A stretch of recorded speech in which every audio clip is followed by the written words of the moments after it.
No início de junho de 1944, o continente europeu vivia um estado de máxima tensão. No leste, as forças alemãs recuavam sob a pressão contínua do Exército Vermelho. No oeste, a questão não era asterisco se asteriscos aliados invadiriam, mas asterisco quando asterisco e, crucialmente, asterisco onde asterisco. Em Berlim e nos quartéis generais da Frente Ocidental, a atenção do alto comando alemão estava inteiramente voltada para o Canal da Mancha. A lógica militar e a geografia pareciam apontar para uma única conclusão inevitável: a invasão ocorreria em Pas de Calais.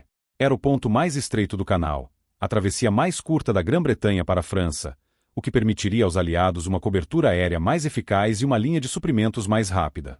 Consequentemente, foi ali que a Alemanha concentrou a porção mais formidável de sua muralha do Atlântico, com baterias de artilharia pesada, bunkers de concreto e divisões de infantaria e blindados de elite, prontas para repelir qualquer ataque. A certeza alemã não se baseava apenas em suposições geográficas.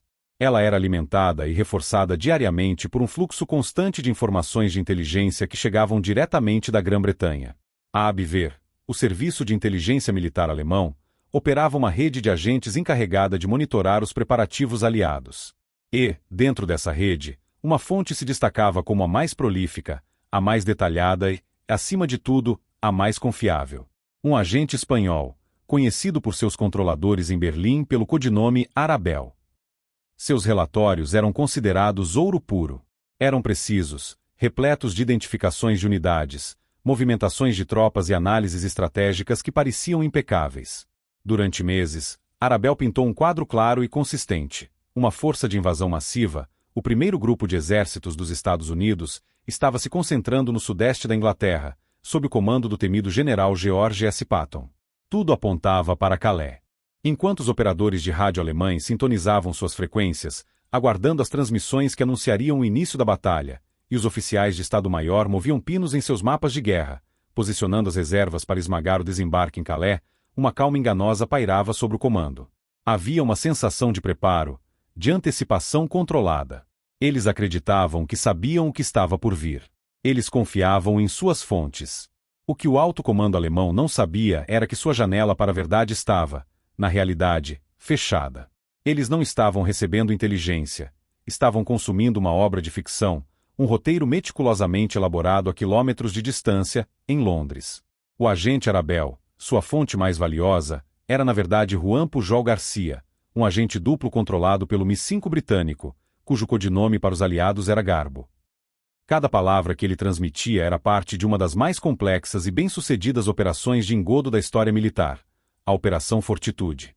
Assim, enquanto os generais de Hitler olhavam fixamente para o norte, para a ameaça fabricada em Calais, a verdadeira e colossal armada de invasão se preparava para zarpar em direção a um trecho de costa muito menos defendido, as praias da Normandia.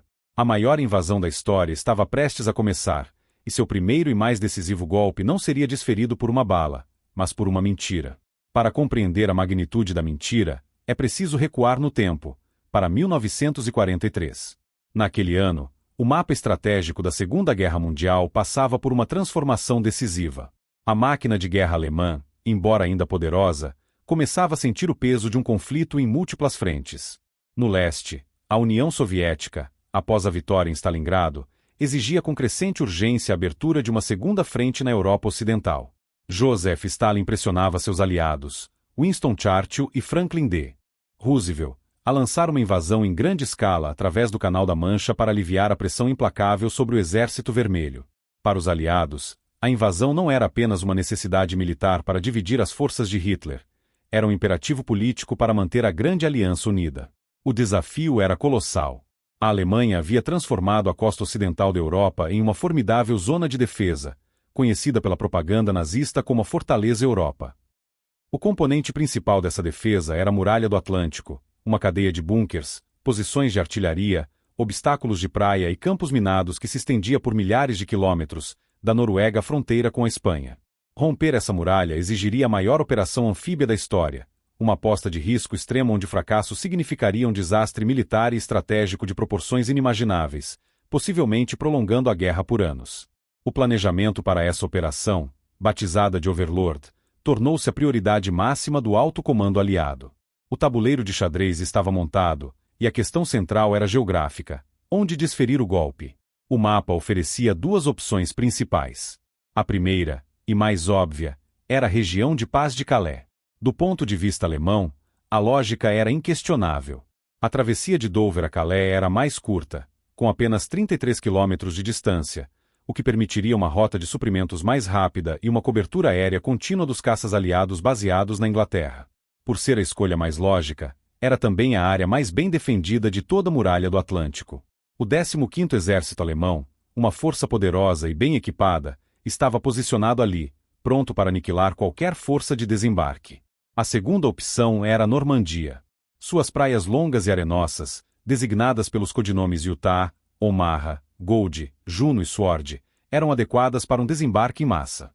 A região oferecia acesso ao porto de águas profundas de Cherbourg, vital para o desembarque de suprimentos pesados, e um terreno que favorecia a expansão para o interior da França.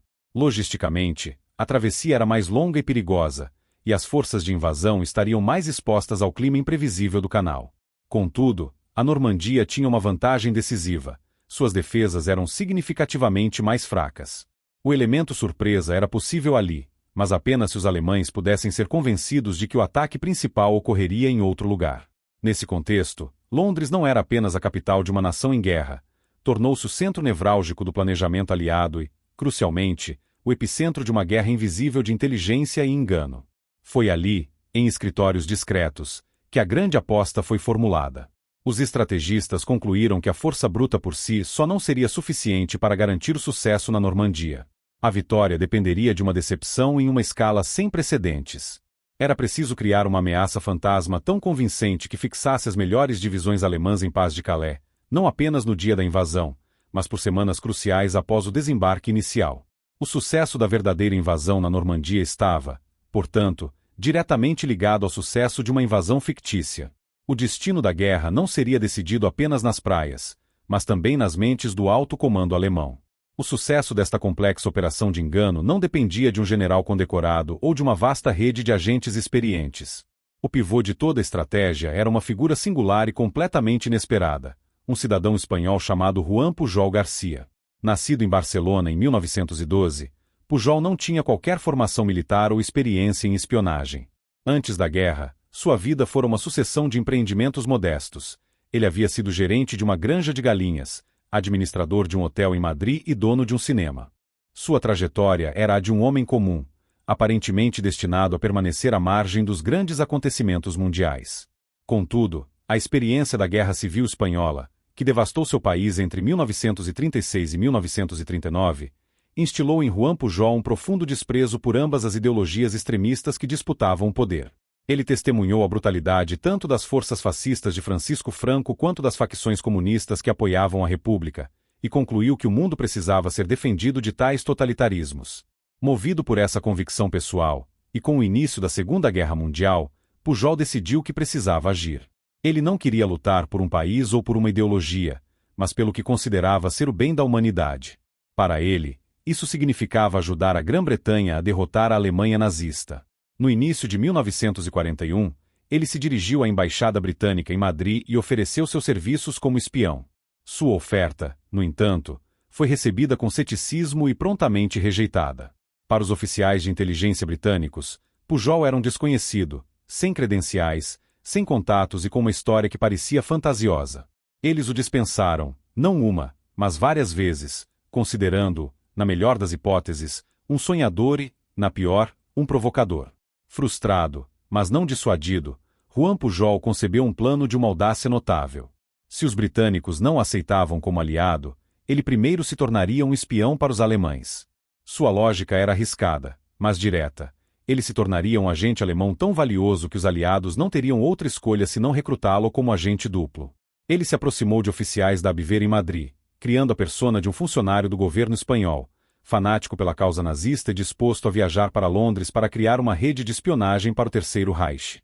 Diferente dos britânicos, os alemães acreditaram em sua história e o recrutaram, dando-lhe um treinamento básico em escrita invisível, um codinome, Arabel, e uma missão clara: estabelecer-se na Grã-Bretanha e reportar sobre os preparativos de guerra dos aliados. Contudo, Pujol nunca viajou para a Inglaterra.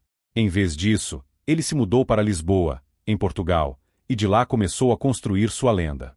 Em seu quarto de hotel, Ele fabricava relatórios detalhados sobre a vida e as atividades militares britânicas, baseando suas informações inteiramente em fontes públicas.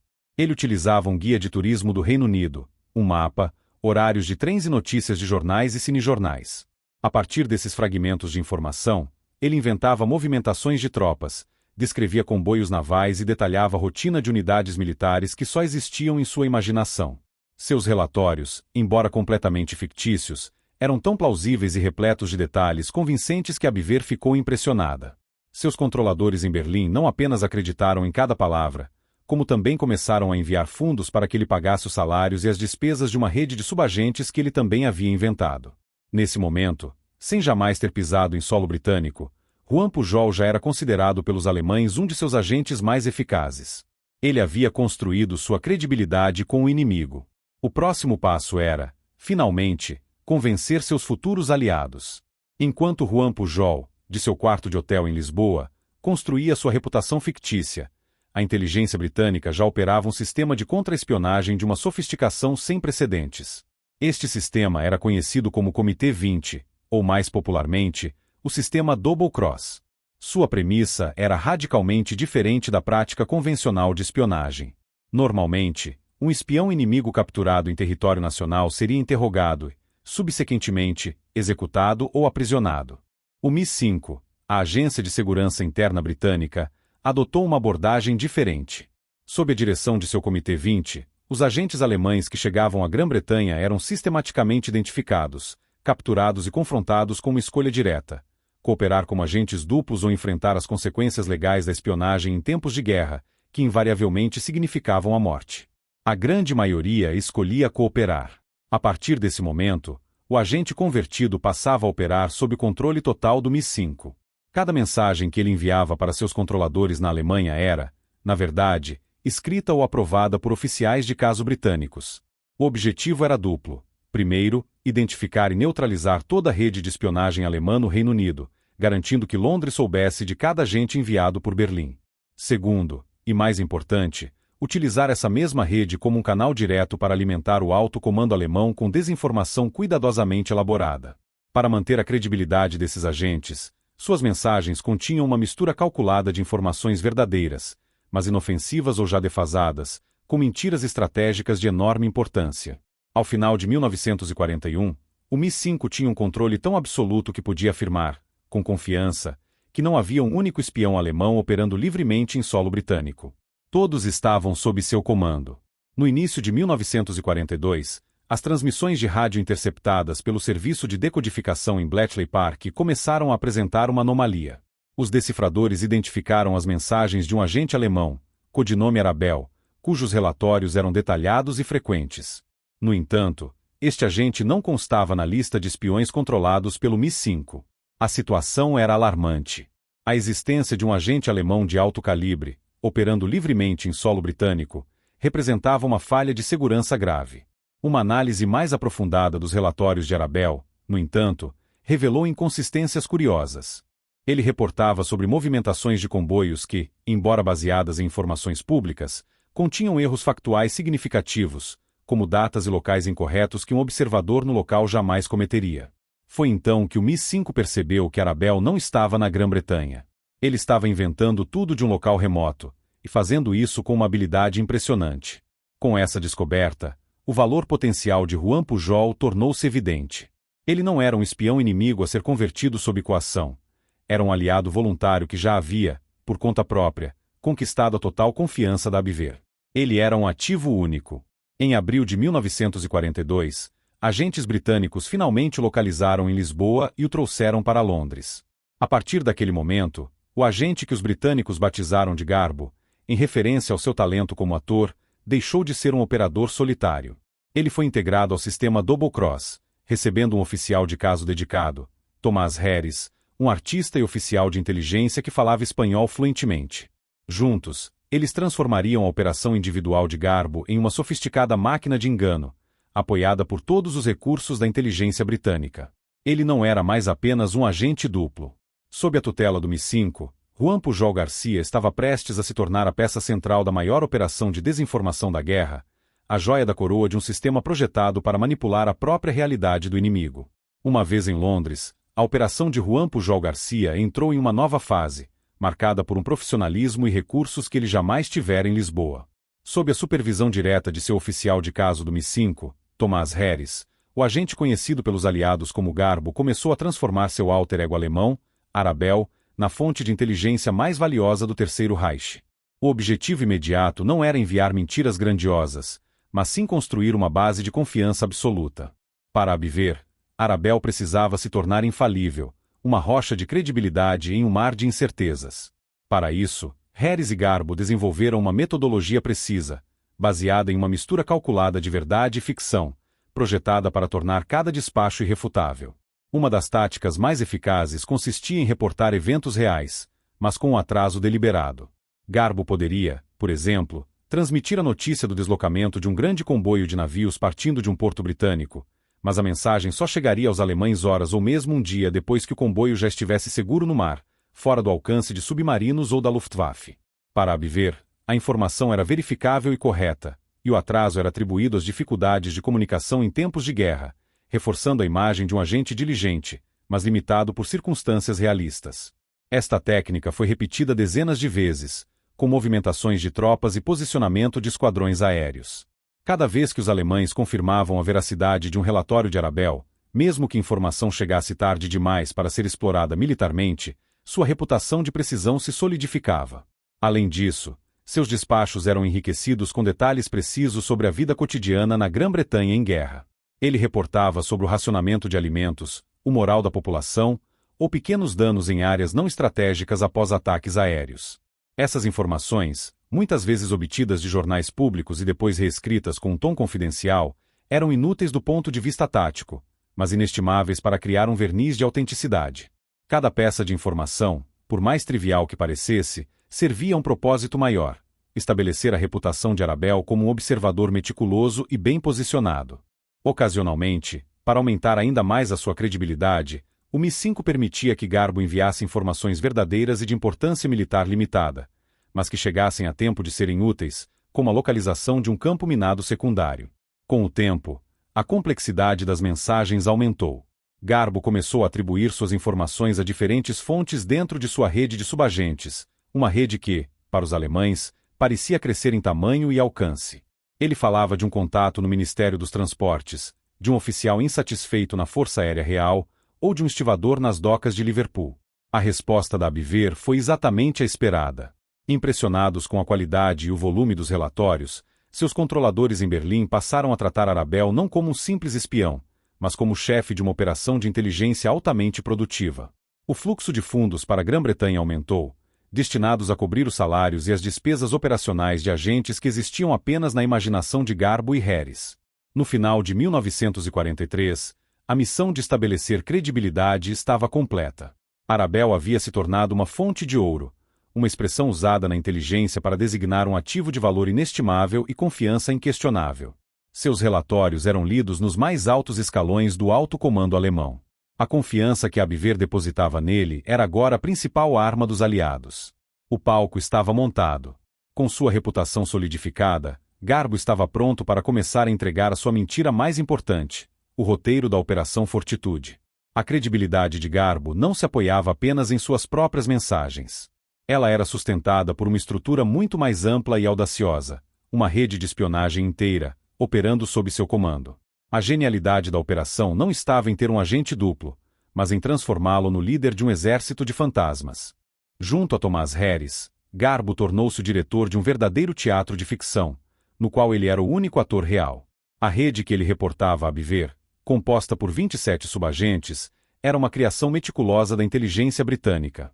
Cada um desses agentes inexistentes foi concebido com um nível de detalhe impressionante, projetado para cobrir todas as facetas da sociedade e do esforço de guerra britânico, tornando a cobertura de inteligência de Arabel aparentemente onipresente e infalível. Havia, por exemplo, um oficial da Força Aérea Real, supostamente baseado em um aeródromo no sudeste da Inglaterra, que fornecia informações técnicas sobre aeronaves e planos de voo. Outra fonte crucial era o marinheiro galês, descrito como um nacionalista fanático e anticomunista, que viajava em comboios mercantes e reportava sobre segurança portuária e rotas navais a partir de Liverpool. Para dar profundidade à rede, foi criado um funcionário do Ministério da Guerra, com acesso a documentos de baixo nível, e um empresário indiano que viajava pelo país, coletando informações sobre produção industrial e logística. Havia até mesmo um garçom em um clube de oficiais e um estudante venezuelano em Glasgow, que reportava sobre os movimentos de tropas na Escócia. Cada agente possuía uma personalidade própria, um histórico de vida, motivações plausíveis para atrair seu país e, crucialmente, um estilo de escrita distinto, cuidadosamente elaborado por Harris e sua equipe para evitar qualquer suspeita. Para tornar a farsa irrefutável, a equipe do MI5 simulava as dificuldades de comunicação que uma rede real enfrentaria. Um relatório de um agente em Glasgow, por exemplo, chegaria a Garbo com um atraso calculado, refletindo o tempo necessário para que a mensagem viajasse por correio ou por um mensageiro. Às vezes, as informações de um agente contradiziam ligeiramente as de outro, forçando Garbo a enviar despachos subsequentes para esclarecer a situação, um comportamento que imitava perfeitamente os desafios do trabalho de inteligência real. Essa complexa coreografia de informações dava a Abiver a impressão de estar recebendo dados brutos de múltiplas fontes, que eram então analisados e consolidados por seu mestre espião, Arabel. O mais extraordinário era o aspecto financeiro desta operação. A Abiver não apenas acreditava na existência desses agentes, como também financiava toda a operação. Regularmente, Garbo submetia relatórios de despesas detalhados, solicitando fundos para os salários de seus subagentes, custos de viagem para jornadas que nunca aconteceram e dinheiro para subornos que nunca foram pagos. A inteligência alemã enviava milhares de libras esterlinas, que eram prontamente depositadas nos cofres do Tesouro Britânico. Em um dos episódios mais surreais, a equipe de Garbo informou a Abiver que um de seus agentes havia adoecido e morrido. Em resposta, os alemães não apenas enviaram dinheiro para cobrir as despesas médicas, como também aprovaram o pagamento de uma pensão vitalícia para a viúva do agente, uma mulher que, assim como seu falecido marido, simplesmente não existia. Ao todo, a rede de Garbo chegou a contar com 27 agentes ativos, cada um com um arquivo detalhado no MI5 e, do outro lado do canal, nos registros da Abiver. Esta vasta e imaginária organização de espionagem serviu a um propósito estratégico fundamental. Ela permitiu que os aliados controlassem completamente o fluxo de informações que chegava ao alto comando alemão, validando as mentiras com dados de fontes diversas e aparentemente independentes. Esta teia de mentiras não era um fim em si mesma. Era um instrumento perfeitamente afinado que seria usado para conduzir a maior sinfonia de engano da guerra, a Operação Fortitude. Com a credibilidade de seu agente Arabel firmemente estabelecida, a inteligência aliada possuía o canal perfeito para executar o seu plano mestre de engano, uma operação de uma escala e complexidade sem precedentes, a Operação Fortitude. Este não era apenas um plano para confundir o inimigo, era um roteiro completo, projetado para construir uma realidade alternativa na mente do alto comando alemão. O objetivo era singular e de importância crítica: convencer a Alemanha de que a principal invasão aliada na França ocorreria na região de Pas de Calais, e que qualquer desembarque em outro local, como a Normandia, seria meramente uma manobra de distração, uma finta para desviar as reservas alemãs do verdadeiro campo de batalha. O sucesso ou o fracasso da invasão real dependia da credibilidade desta mentira.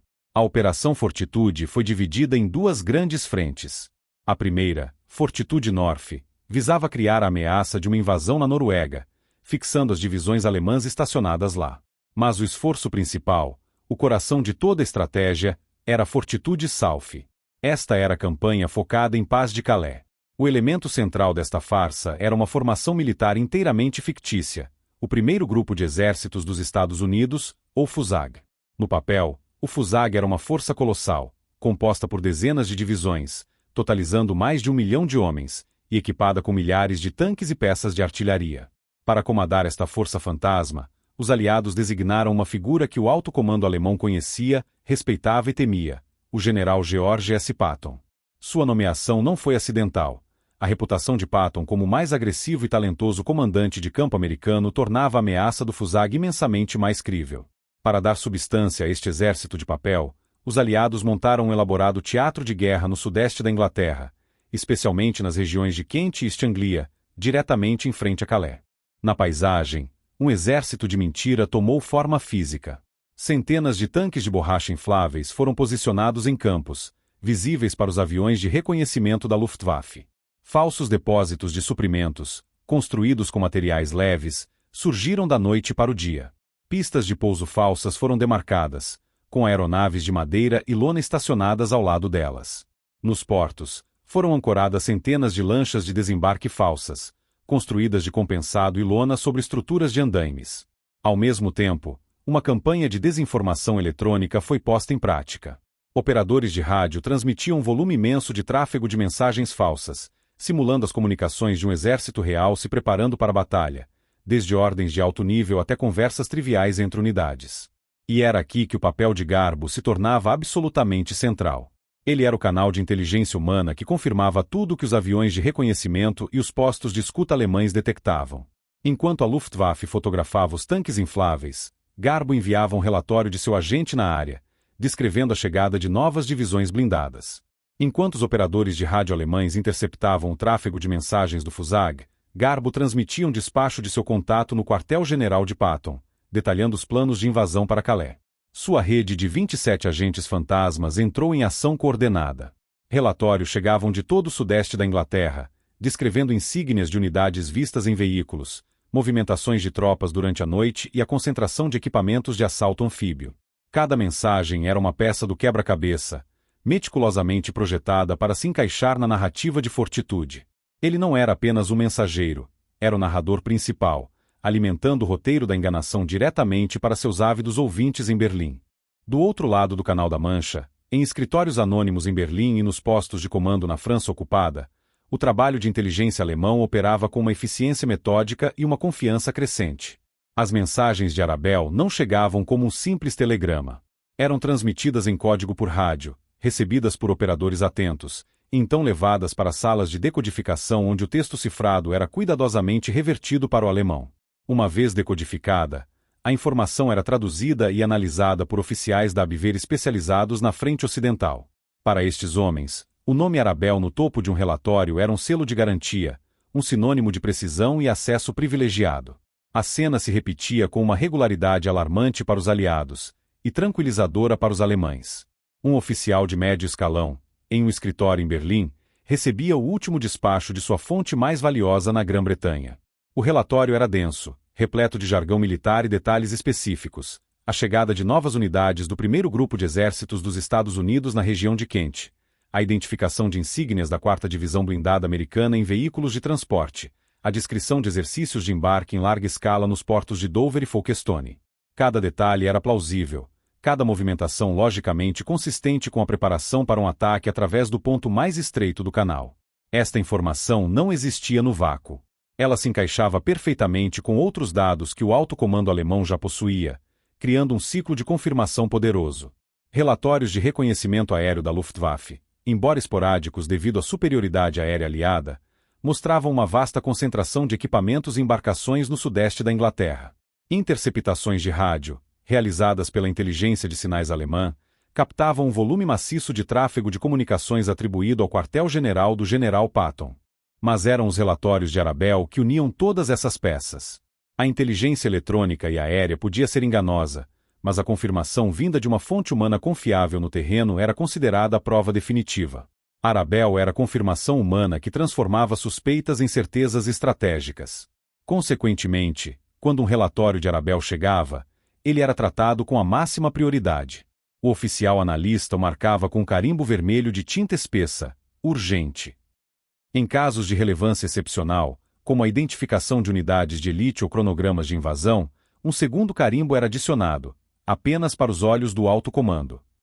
O documento subia rapidamente na cadeia hierárquica, passando pelos chefes de departamento da Abwehr e chegando às grandes mesas de estratégia do Oberkommando der Wehrmacht, o alto comando das Forças Armadas e do quartel-general de Hitler.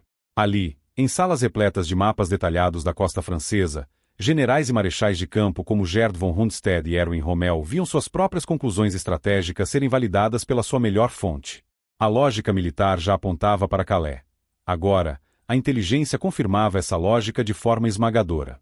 As setas nos mapas, representando as forças aliadas, eram desenhadas com traços firmes, apontando diretamente para a paz de Calais. Ordens eram redigidas com base nessa certeza.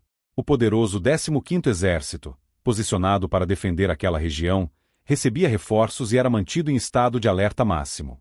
As divisões Panzer, a reserva estratégica vital que poderia esmagar qualquer desembarque, eram mantidas em prontidão perto de Calais, prontas para contra-atacar no momento em que o primeiro soldado aliado pisasse na areia.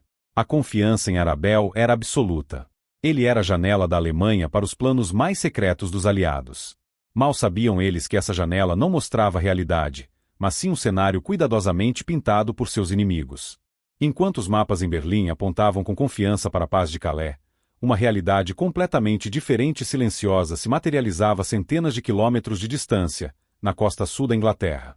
Longe do teatro de operações fictício em Kent e East Anglia, os condados de Hampshire, Dorset e Devon haviam se transformado no maior ponto de concentração militar que o mundo já vira. Essa era a verdadeira força de invasão, acumulando-se não sob o olhar atento dos aviões de reconhecimento alemães, mas sob o manto de um sigilo operacional quase absoluto. A neblina frequente do Canal da Mancha, combinada com o rigoroso blackout noturno, fornecia uma cobertura natural, mas a verdadeira invisibilidade da Operação Overlord era produto de uma disciplina e planejamento logístico extraordinários. Durante meses, um fluxo contínuo de navios de transporte, vindos diretamente dos Estados Unidos e do Canadá, cruzava o Atlântico. Esses comboios não se dirigiam aos portos do Sudeste, onde Abwehr esperava vê-los, mas sim aos portos do Sul e Sudoeste, como Southampton, Portsmouth e Plymouth.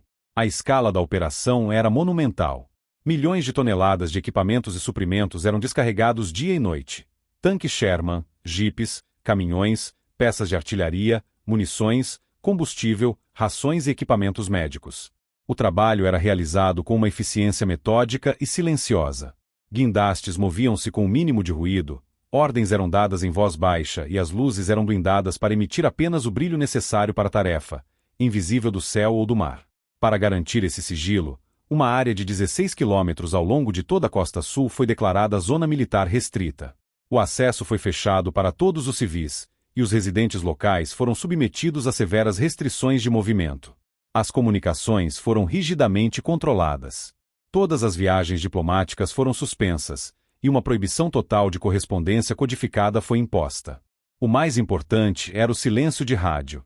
Enquanto a rede de comunicações falsa do Fusag, o exército fantasma de Patton, enchia as ondas de rádio com tráfego constante, as unidades reais da força de invasão mantinham um silêncio eletrônico quase total.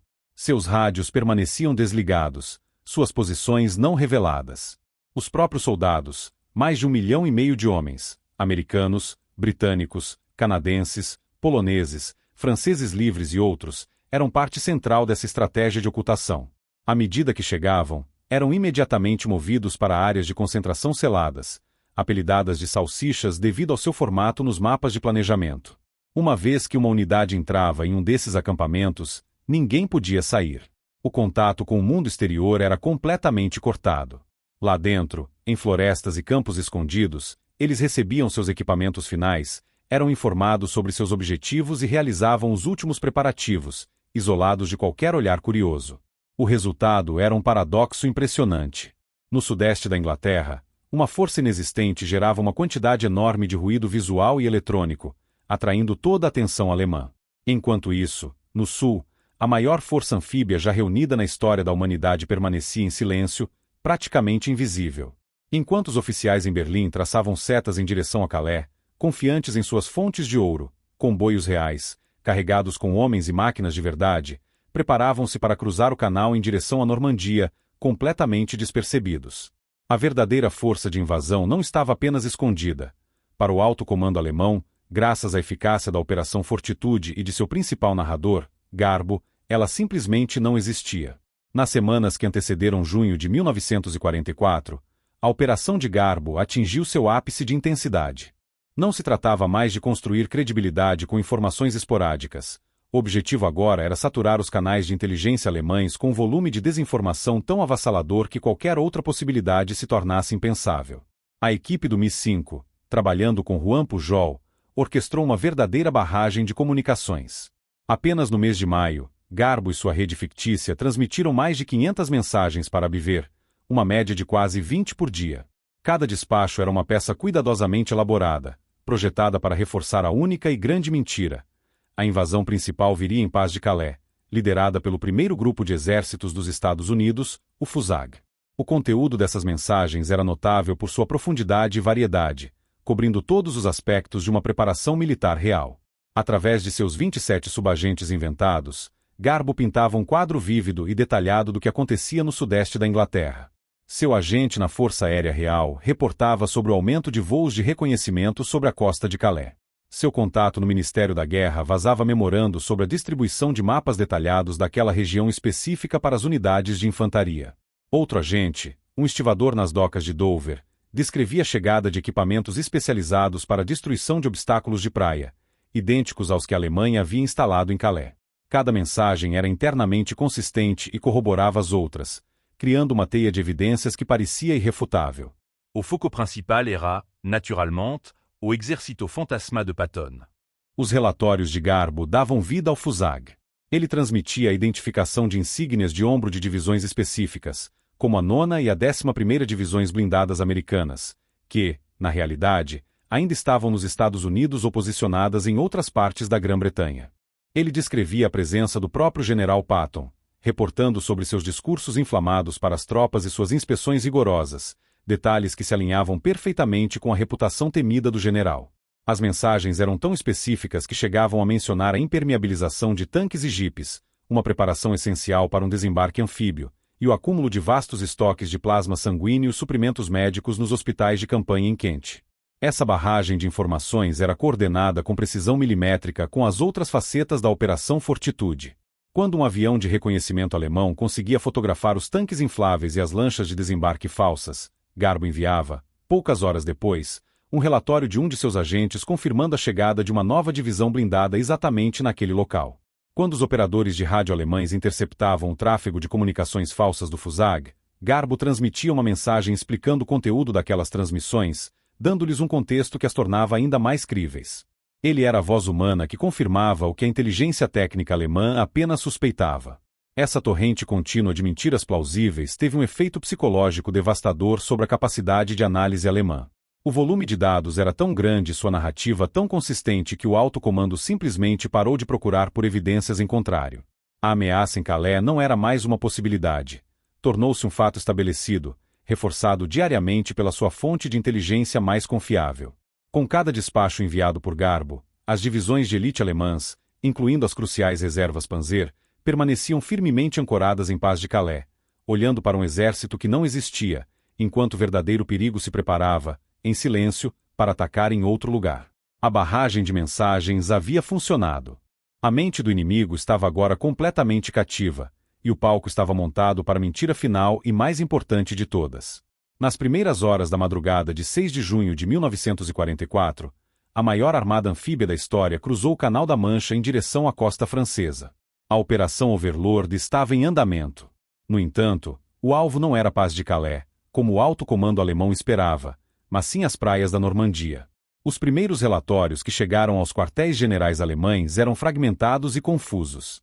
Paraquedistas dispersos. Desembarques em praias com nomes desconhecidos: Utah, Omaha, Gold, Juno, Sword. A questão imediata que paralisou os estrategistas em Berlim era se aquilo representava a invasão principal ou uma finta elaborada. A decisão de mover ou não as poderosas reservas do 15º Exército, estacionado em Calais, dependia da resposta a essa pergunta. O destino da Europa estava em jogo. Para a equipe do Mi-5 em Londres, e para Juan Pujol Garcia, este era o momento decisivo, o clímax para o qual haviam trabalhado por mais de 2 anos. Todo o elaborado teatro da Operação Fortitude, com seus exércitos fantasmas e tanques infláveis, seria inútil se a Alemanha percebesse a verdade naquele instante. O silêncio de Garbo era inaceitável. A falha em reportar um evento de tamanha magnitude destruiria sua credibilidade para sempre. Mas reportar a verdade, admitindo que a Normandia era o alvo principal, seria ainda pior. Significaria o colapso de toda a operação de engano, liberando as divisões Panzer para se moverem para o sul e esmagarem as frágeis cabeças de praia aliadas antes que pudessem se consolidar.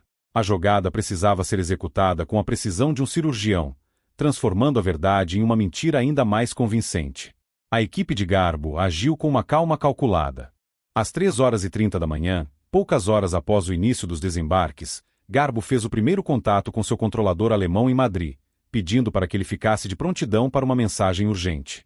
A intenção era criar um senso de drama e importância. A mensagem principal, no entanto, foi transmitida pouco depois do amanhecer, em um momento em que os relatórios sobre os combates na Normandia já eram inegáveis, mas a estratégia alemã ainda estava indefinida. Nela, Garbo confirmava os desembarques na Normandia, mas o fazia de uma maneira que transformava a verdade em uma arma de engano. Ele descreveu a operação como uma manobra de diversão em larga escala, mas ainda assim uma diversão, projetada com um único propósito. Seu despacho, transmitido com um tom de urgência e certeza, argumentava que o objetivo dos aliados na Normandia era puramente tático: atrair as reservas alemãs, especialmente as divisões Panzer, para o sul, longe do verdadeiro prêmio. Ele insistia que o ataque principal, a verdadeira invasão, ainda estava por vir e seria desferido contra a paz de Calais. Para dar peso à sua afirmação, ele informou que o primeiro grupo de exércitos do general Patton permanecia intacto e em alerta máximo no sudeste da Inglaterra, aguardando apenas a melhoria das condições climáticas para lançar o golpe decisivo. A mensagem era uma obra-prima de manipulação psicológica, admitindo o fato óbvio dos desembarques, mas enquadrando perfeitamente dentro da narrativa que os alemães já haviam aceitado como verdade. Em Berlim, a mensagem de Arabelle chegou em um momento de máxima incerteza estratégica. O relatório de sua fonte mais confiável oferecia uma explicação coerente, crucialmente, alinhada com as expectativas do alto comando. A mentira de Garbo não apenas parecia plausível, ela confirmava o que os generais de Hitler já acreditavam e queriam acreditar. A ideia de que os aliados sacrificariam milhares de homens em uma finta massiva parecia lógica, considerando a importância estratégica de Calais. Esta não foi apenas uma transmissão de rádio. Foi um ato de guerra estratégica, desferido no momento de maior vulnerabilidade do inimigo. A mentira mais importante de Garbo paralisou a tomada de decisão alemã. As poderosas divisões estacionadas em Calais permaneceram onde estavam, aguardando uma invasão que nunca chegaria, enquanto a verdadeira batalha pela Europa era travada, hora a hora, nas praias da Normandia. A mensagem de Garbo, enviada no momento de maior incerteza, teve um efeito imediato e paralisante sobre o alto comando alemão. Enquanto os combates se intensificavam nas praias da Normandia, a mais poderosa concentração de forças alemãs na França, o 15º Exército, permaneceu imóvel. Posicionado estrategicamente na região de paz de Calais, este exército, sob o comando do general Hans von Salmuth, era uma força formidável.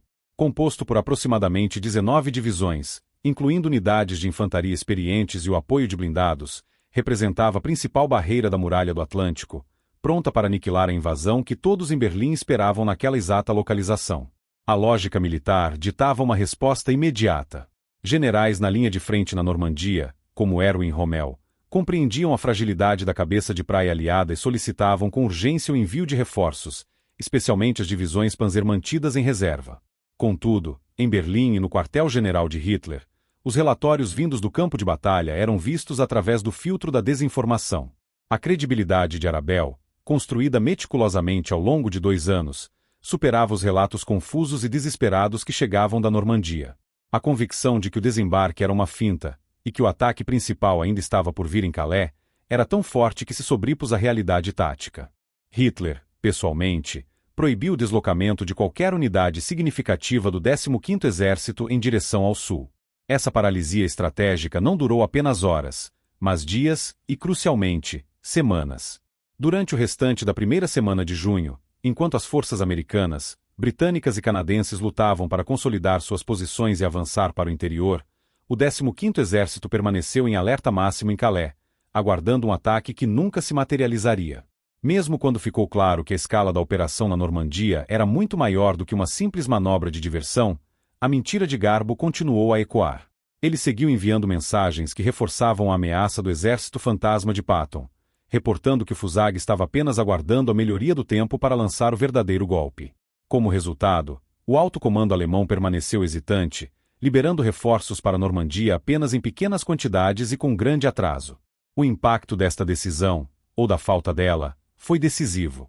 A cabeça de praia aliada era extremamente vulnerável nos primeiros dias após o desembarque. Se as divisões de infantaria e, principalmente, as divisões Panzer do 15º Exército tivessem sido despachadas para a Normandia nas primeiras 48 horas, a situação no terreno teria sido drasticamente diferente. Um contra-ataque coordenado e em larga escala, lançado por tropas frescas e bem equipadas, teria encontrado as forças aliadas ainda desorganizadas, com suas linhas de suprimento frágeis e sem o apoio de artilharia pesada e blindados em número suficiente. A superioridade numérica e de blindados que os alemães poderiam ter concentrado na área de batalha teria sido, muito provavelmente, esmagadora. Somente no final de julho, mais de 6 semanas após o dia D, quando os aliados já haviam desembarcado mais de 1 milhão de homens e estabelecido um fronte sólido, foi que Hitler finalmente aceitou que a invasão em Calais não ocorreria e autorizou o deslocamento em massa do 15º Exército. Mas a essa altura, era tarde demais. A janela de oportunidade para repelir a invasão havia se fechado de forma definitiva. A paralisia do 15º Exército, orquestrada por um único agente duplo e sua rede de fantasmas, negou ao Terceiro Reich suas reservas mais cruciais no momento mais crítico da guerra no Ocidente. Uma mentira transmitida por rádio provou ser mais eficaz do que uma barreira de concreto e aço, mantendo um exército inteiro como refém de uma realidade que não existia. A paralisia do 15º Exército em Paz de Calais não foi apenas um erro tático alemão. Foi o fator decisivo que permitiu a sobrevivência e a consolidação da invasão aliada. Nos primeiros dias após 6 de junho, a situação na Normandia era extremamente precária.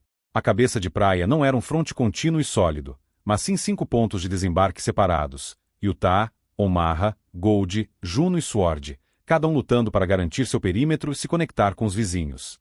A resistência alemã no local, embora desorganizada pela surpresa inicial, era feroz. Na praia de Omaha, em particular, as forças americanas estiveram à beira do desastre, sofrendo pesadas baixas e com dificuldades para avançar para além da faixa de areia. A invasão, naquele momento, estava presa por um fio. Neste cenário de vulnerabilidade crítica, a doutrina militar convencional exigia um contra-ataque massivo e imediato por parte dos alemães.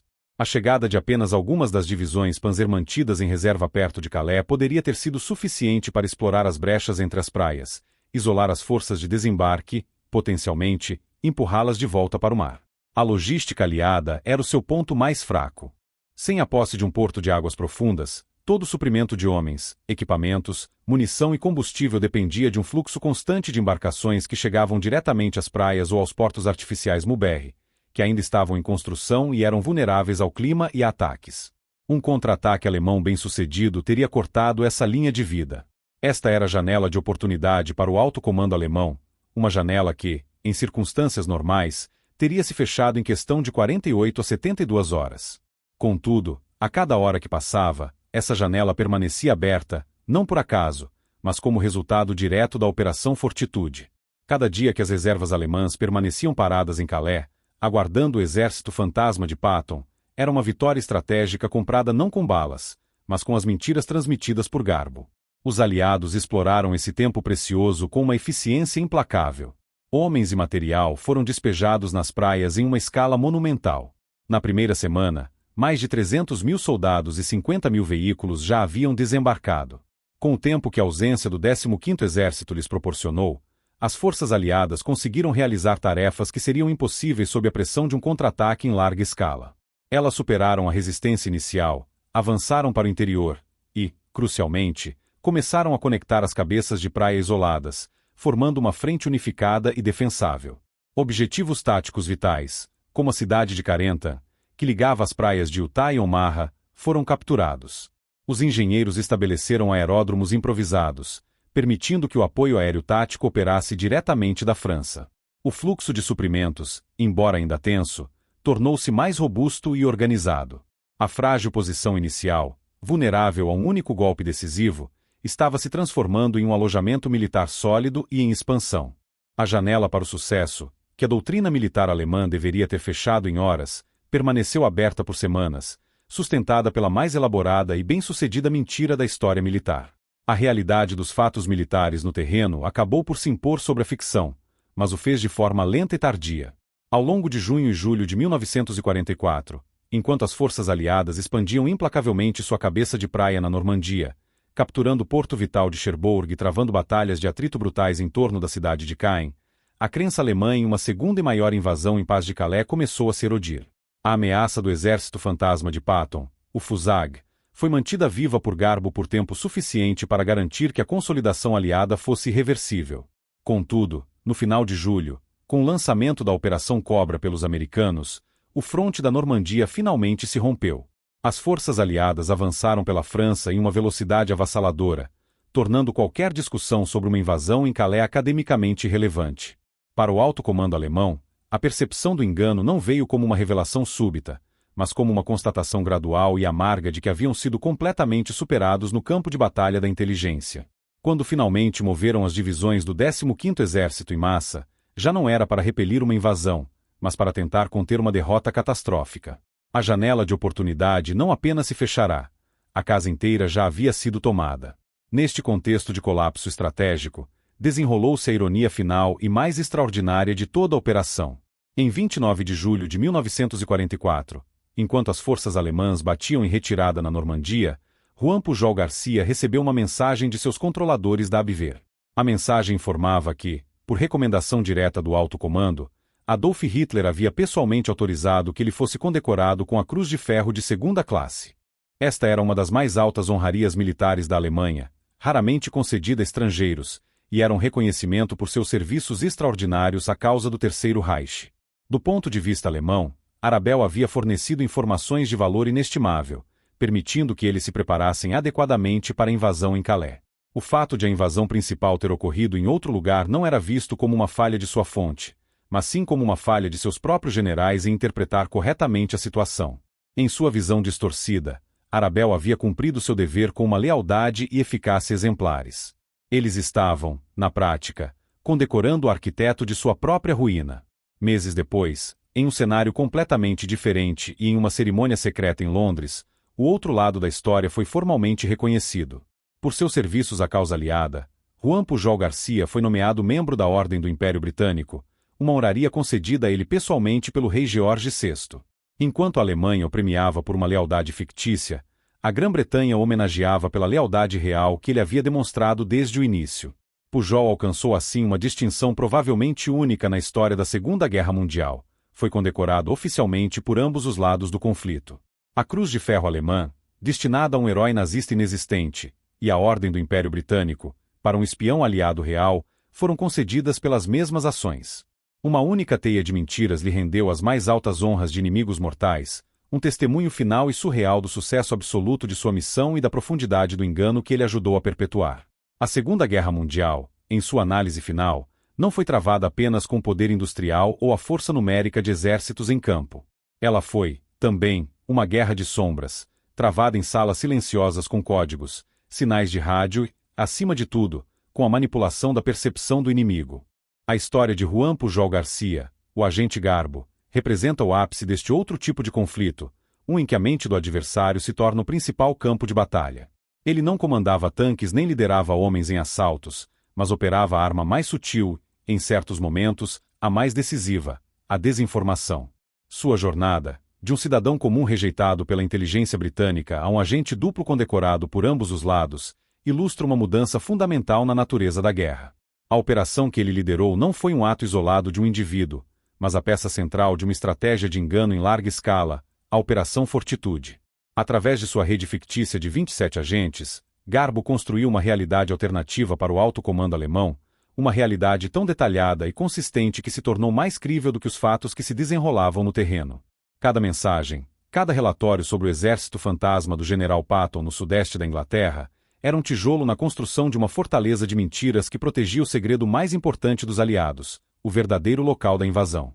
As palavras de Garbo, transmitidas de Londres, tornaram-se ordens de fato para o alto comando alemão, ditando a disposição de suas tropas mais poderosas. Com despachos fictícios, ele paralisou 19 divisões reais, mantendo o poderoso 15º Exército fixado em Paz de Calais, aguardando um ataque que só existia no papel. O resultado desta campanha de engano foi tangível e mensurável nas praias da Normandia.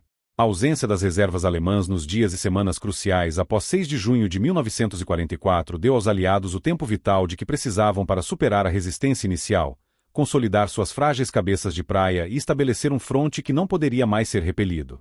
A batalha pela Europa não foi vencida apenas pela coragem dos soldados que desembarcaram sob fogo inimigo, mas também pela audácia dos estrategistas que, a centenas de quilômetros de distância, lutavam com a verdade e a mentira como suas principais armas. A inteligência aliada, personificada na figura de um único agente e seu controlador, transformou-se em uma alavanca estratégica. Eles provaram que a informação, quando habilmente manipulada, poderia ser tão eficaz quanto uma divisão blindada. Em última análise, a história de Garbo demonstra uma verdade fundamental da guerra moderna. Em um conflito onde a tecnologia permite que a informação viaje mais rápido do que os exércitos, a capacidade de controlar essa informação torna-se um poder imenso. A batalha não foi travada apenas com balas e bombas, mas com sussurros e códigos que cruzavam o Canal da Mancha. Com as palavras certas, transmitidas no momento certo, foi possível mover exércitos reais, redesenhar o mapa da batalha e, por fim, ajudar a selar o destino do Terceiro Reich.